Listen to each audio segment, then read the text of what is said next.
Plaintiff Kim Davis had a child with the defendant when she was 15, and he was 17.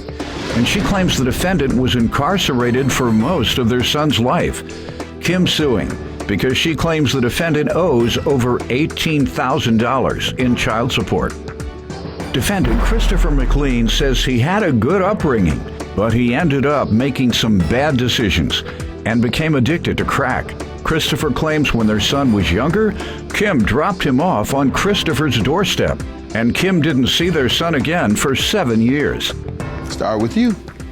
Thank you, Your Honor. Early 80s, the defendant and I met, started dating as teenagers, had a child, and although it was an unplanned pregnancy, we agreed to raise the child together. How old were you all? I was 15 and he was 17. Good. And so subsequently he became hooked on drugs, started B&Es, and became incarcerated on and off for a large period of our child's life. Were you all living together? No, as teenagers we both were at home, respectfully. And then but when he got hooked on drugs, you all never... No, he was living at home with his parents. You still were young? Yes, and so after he'd done a number of years and got out, then he did come to live with me and my son. And we agreed and tried again to raise our son and give him a chance. And that didn't work out. He became violent and very hostile when I woke him up to go get a job. And he said he just got out of jail, give him a chance. So he jumped out the bed and smacked me so hard that I was seeing stars. And so I took and, me being me, punched him in his face when he went to sleep. That's right. And his eye bust open. And I had already opened up the window. And that's not, you were wrong. I was very wrong for that. And I did it out of retaliation. But that's the case. Go ahead. Yes. And so I jumped out the window and I called the police, and his mom at the same time and said, whoever get here first can have him. And of course his mother got there first, as a mother would. And so I would send my son over to visit with his parents, because he was raised by both his parents in a home still today. And so he would taunt my son, call him names, put my son down. His father? Yes, I think he was angry because we were no longer together, and he just took it out on my son. Wow. All right, let me get some background from you, sir. I would say some of her story is true, but one thing about her, one thing for certain, two things for sure, she was always a big liar then, and I see she still is one now. I was on drugs back then. I can honestly, openly admit that. Another thing, I never slapped her, never been no woman beater. I don't even like men that touch women. So my father raised me a whole lot better than that. I came from a bad background, basically my own background. I had a good upbringing from my mom's and pops. I chose to step off and do my own thing. And me doing my own thing, that led me down the road to doing drugs. Back then, that's when crack came out. And I can openly, honestly admit I was one of those that got hooked on it. Okay, I'm not ashamed of it. It is what it is. It's part of life. Were you in a tough neighborhood or something? Or? Actually, I was running with some pretty tough characters. I know, but how did you get associated with them? We was all living in the same That's group what I was at the asking. time. You lived in a kind of a crime-infested area? Oh, no, the area wasn't crime-infested at the time. Well, how do you get thugs? Because that's the only place I know you get them from is another, unless they want to be thugs. I mean, that's what it was, you want to be. He was a wannabe, young. All right, that's what I'm wondering. You know, yeah. if you got two parents in the household, then it becomes peer pressure, and the community dictates what that peer pressure is going to be. If you're in a poor and drug and crime-infested area, the peer pressure is to be on drugs, selling drugs, or engaged in criminal activity, because that's the type of pressure if you're in an impoverished area. If you're in a two-parent household area, then the peer pressure is typically to excel, to be motivated in school, to be in sports, to have fun regularly on the street, playing basketball under the street lights, not worrying about getting shot or getting robbed or none of the other things that you have to when you're living in a poor and drug-infested community. But in the other case, which happens a lot, these guys come from middle class or upper income families, and they looking out the window, watching the game go down, and they see it, and I want to be that. That look exciting. I want to be a thug, and don't know anything about it. And those are the first ones that get killed or go to prison. Right. Because they know nothing about what they're trying to deal in. They watched too many rap videos and heard too many rap songs, and now this stuff is entertainment. Half of these guys making these songs and videos come up in good households. And well, she failed to tell you, Your Honor, that she actually lived around that same environment. Which environment? Yours? Yes, sir. And she didn't go to jail. No, she definitely or drugs. didn't. Yeah, you're right. But what? But you were out the streets doing your thing, though. So let's not even try to hide that fact, though. Wow. Let's not even try to hide that fact. Talk to me, sir. Come on.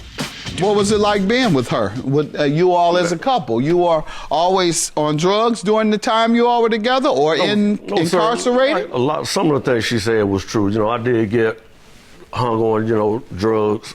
Went to prison, started doing B&Es to support my habit. So I ended up catching a 5.5 year bit. I stopped doing drugs, stopped doing crack in 1990.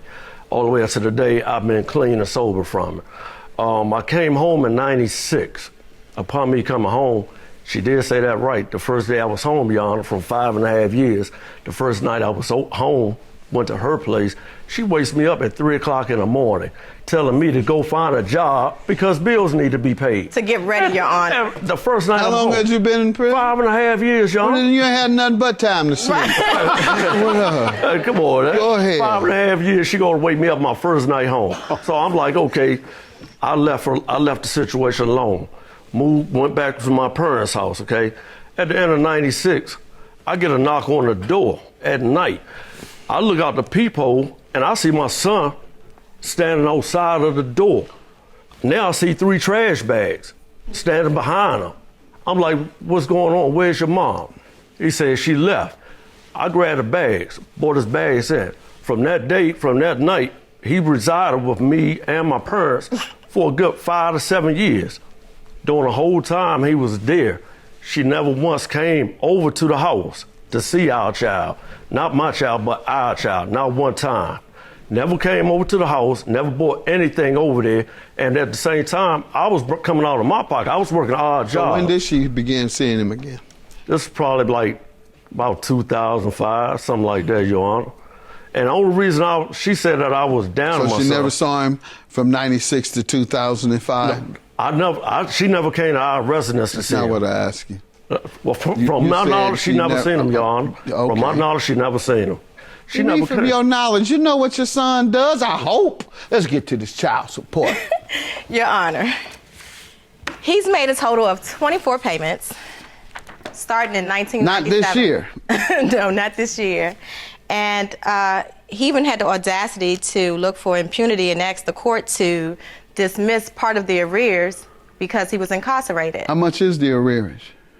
It's $18,900 now, but it was $43,000, and so they dropped some because he was incarcerated. And I feel like I didn't give my son a half slice of pizza; he got a whole pizza. I didn't buy one shoe; I bought a pair of shoes. You're right. I wouldn't have done that were I the judge, because you spent your money on the child while he was incarcerated. Right. Just because he didn't have the money then, well, it'd be whenever you get it. Yes. This is what you owe. So, yes, sir. Excuse me, sir. Mm-hmm. She's making it sound like I was a straight up deadbeat parent, okay? At the time, Your Honor, honestly speaking, I was really not aware of, how to really pay my child support. So I was providing. Stop. Your Honor, I was providing for my child. You need to stop while you're behind. You basically going to sit over there and say I wasn't giving you no money. So this is the evidence for the 24 payments. And the son is how old now? My son is going to turn 33, Your Honor. Okay. And the arrearage, yes, people don't know. You're still entitled to the arrearage because I don't care if he's 50, 60. The modification. Because the fact is, when you were taking care of him by yourself, yes, you were spending your money when he was not contributing any money. So you still missed that money, care how old you are. Right. So that's what you're showing me today. What do you have to say, sir? Ms. Mitchell knows for a fact before I even got incarcerated, Your Honor, I was sending it through the court system, which now I've realized was my stupidity. Big mistake. I was giving her money. And just in light to show you that I have always looked out for my son, when I came home, I landed a little contracting job, which allowed me to, pull anybody in that I wanted to. My son wasn't even working at the time. I told my son, well, come on, you're going to work with me. After the job was over, I put $400 into his hand. If I'd have known at the time. You were about $18,335 short.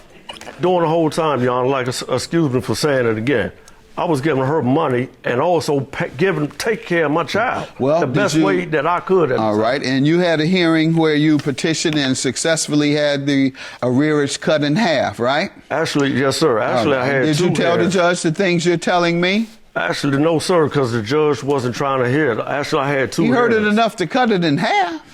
What, you didn't want to pay anything? You left her with it and don't want to pay a thing? You need to stop with this. Can I say something? He looked out for my son so much that he stole my son's identity. We had to file a police report for that. Man, come and on he also... Let's see, you have something to indicate that, sir. Is this true or not? No, sir. And, Your Honor, he took and stole my son's license and went and got a job at Lowe's and stole from Lowe's, dropped the license, and the police came knocking on my door looking for my son, and I had to turn my son in because he robbed Lowe's. So that's how much he looked out for me. If I robbed Lowe's, why didn't I get locked up? And my son had to write the letter stating that his son stole his identity. Please be advised that I, Christopher McLean Jr., did not open a singular wires account. I had no knowledge. I was contacted by a collections agency. My identity was stolen and is being used by my father. It's your son. Notarized letter. His signature. Why you laugh? Because it's a joke to him. Right. It's a joke. He has not taken, even a sperm donor, he's not taking parenthood seriously at all. You're laughing. Well, I'm not even laughing. Today the joke's on you. $5,000 for the plaintiff. Have a good day.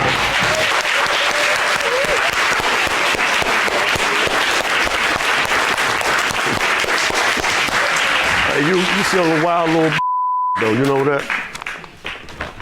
I said you still full of lies. Though, that's cool though. I think people back here believing that.